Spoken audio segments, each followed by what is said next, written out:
ಆದರೂ ಯಾವ್ಯಾವ ಹೆಲಿಕಾಪ್ಟರ್ ಹೋದ್ರು ಅವರಿಂದ ನಾವು ಕಲಿಬೇಕಾದೇನಿಲ್ಲ. ಮೋದಿಯವರು ಮತ್ತು ಕುಮಾರಸ್ವಾಮಿ ಅವರು ಉತ್ತರ ಕೊಡಬೇಕಾಗಿರೋದು 3 ಬಾರಿ ನೀಟ್ ಪ್ರಶ್ನೆ ಪತ್ರಿಕೆ ಸೋರಿಕೆ ಆಗಿರೋದ್ರಿಂದ 20 ಜನ ವಿದ್ಯಾರ್ಥಿಗಳು ಆತ್ಮಹತ್ಯೆ ಮಾಡ್ಕೊಂಡಿದ್ದಾರೆ. ಅದಕ್ಕೆ ಉತ್ತರ ಕೊಡಬೇಕಾಗಿದೆ. ಆ ಮೋದಿಯವರು ಏರ್ಪೋರ್ಟ್ ಅಲ್ಲಿ ಯಾಕೆ ಇದ್ರು ಅಂತೇಳಿ ನನಗೆ ಚೆನ್ನಾಗಿ ಗೊತ್ತಿದೆ, ನಾನು ಈಗ ಹೇಳೋದಿಲ್ಲ. ಅದ್ರ ಜೊತೆಗೆ 3 ಬಾರಿ ಪ್ರಶ್ನೆ ಸೋರಿಕೆಗೆ ಉತ್ತರ ಇಲ್ಲ. CBSE ಎಕ್ಸಾಮ್ಸ್ ಪ್ರಶ್ನೆ ಪತ್ರಿಕೆ ಸೋರಿಕೆ ಆಗಿದೆ, ಅದಕ್ಕೆ ಉತ್ತರ ಇಲ್ಲ. UPSC ಎಕ್ಸಾಮ್ಸ್ ಪತ್ರಿಕೆ ಸೋರಿಕೆ ಆಗಿದೆ, ಅದಕ್ಕೆ ಉತ್ತರ ಇಲ್ಲ. ಆದ್ರಿಂದ ತಪ್ಪಿತಸ್ಥರ ಮೇಲೆ ಯಾವುದೇ ರೀತಿಯ ಕ್ರಮ ತೆಗೆದುಕೊಂಡಿಲ್ಲ. ಶಿವರಾಜ್ ಚೌಹಾಣ್ ಸಿಂಗ್ ಅವರು ಮಧ್ಯಪ್ರದೇಶದ ಮುಖ್ಯಮಂತ್ರಿಗಳಾಗಿದ್ದಾಗ ವ್ಯಾಪಂ ಘೋಟಾಳ ಅಂತೇಳಿ ದೊಡ್ಡ ಹಗರಣ ಆಗಿತ್ತು.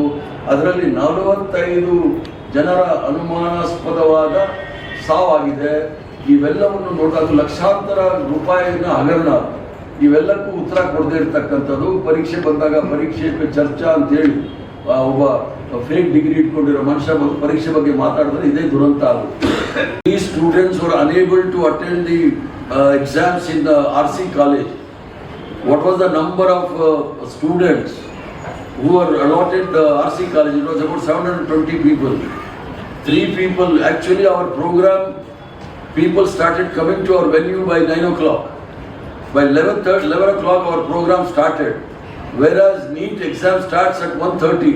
They were told to come before, almost 2 hours before the exam.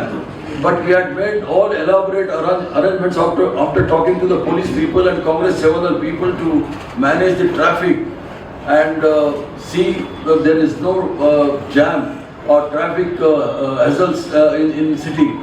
So only 3 people, according to them, 3 people were unable to attend the meeting. But some of the media clearly showed those people who have attended the exams also, they have given the bite. Because it's the media, they show everything, that's fine.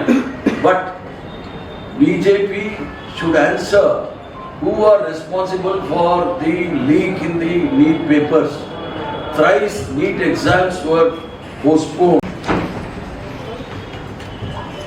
ಭಾರತೀಯ ಜನತಾ ಪಾರ್ಟಿಯವರು ಸರಣಿ ತಪ್ಪು ಮಾಹಿತಿ ನೀಡುವ ಸಂಸತ್ ಸದಸ್ಯರು, ಬೆಂಗಳೂರು ನಗರದ ಸಂಸತ್ ಸದಸ್ಯರು ತಪ್ಪು ಸಂದೇಶವನ್ನು ಹರಡ್ತಕ್ಕಂಥ ಕೆಲಸವನ್ನು ಭಾಳ ಉತ್ತಮವಾಗಿ ಮಾಡ್ತಾ ಇದ್ದಾರೆ ಅಂತ ಹೇಳಿದ್ರೆ ತಪ್ಪಾಗಲಾರದು. ವಾಸ್ತವಾಂಶ ನಿನ್ನೆ ನಡೆದಂಥ ಕಾರ್ಯಕ್ರಮದಲ್ಲಿ ಕಾಂಗ್ರೆಸ್ ಪಕ್ಷದ ಸಂಕಲ್ಪ ಸಮಾವೇಶದಲ್ಲಿ ಟ್ರಾಫಿಕ್ ಜಾಮ್ ಆಗಿದ್ದಂತೂ ನಿಜ, ಅದನ್ನು ನಾನು ಒಪ್ಕೊಳ್ತೀನಿ, ಅದರಲ್ಲಿ ತಪ್ಪಿಲ್ಲ. ನಾವು ಅದಕ್ಕೋಸ್ಕರ ಭಾನುವಾರ ದಿವಸ ಇಟ್ಕೊಂಡ್ರೆ ಸಾರ್ವಜನಿಕರಿಗೆ ತೊಂದರೆ ಆಗೋದಿಲ್ಲ ಅನ್ನೋ ಉದ್ದೇಶದಿಂದಲೇ ನಾವು ಭಾನುವಾರ ಇಟ್ಕೊಂಡಿರ್ತಕ್ಕಂಥದ್ದು. ಸಣ್ಣ ಪುಟ್ಟ ತೊಂದರೆಗಳಾಗಿದೆ, ಅದು ಮಾಧ್ಯಮದಲ್ಲಿ ಸಹ ತಾವು ಹೇಳಿದ್ದೀರಿ, ನಾನಿಲ್ಲ ಅಂತ ಹೇಳೋದಿಲ್ಲ, ಅಲಗೆಳೆಯೋದಿಲ್ಲ.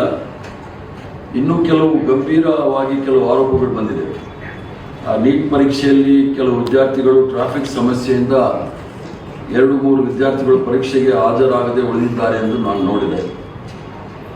ಈ ಕಾರ್ಯಕ್ರಮದ ಇಂಥ ಪ್ರಮಾದ ನಡೆದಿದೆ ಅಂತ ಏನಾದರೂ ಯಾವುದಾದ್ರೂ ವಿದ್ಯಾರ್ಥಿಗಳು ವಿದ್ಯಾರ್ಥಿನಿಗಳು ಈ ಕಾರ್ಯಕ್ರಮದಿಂದ ಅವ್ರಿಗೇನಾದರೂ ತೊಂದರೆ ಆಗಿ ಪರೀಕ್ಷೆಯಲ್ಲಿ ಅವರು ಹಾಜರಾಗಲಿಲ್ಲ ಅನ್ನೋದಿದ್ದರೆ ನಾನು ಭಾಳ ಆಳವಾಗಿ ಅದನ್ನು ವಿಷಾದ ವ್ಯಕ್ತಪಡಿಸ್ತೇನೆ.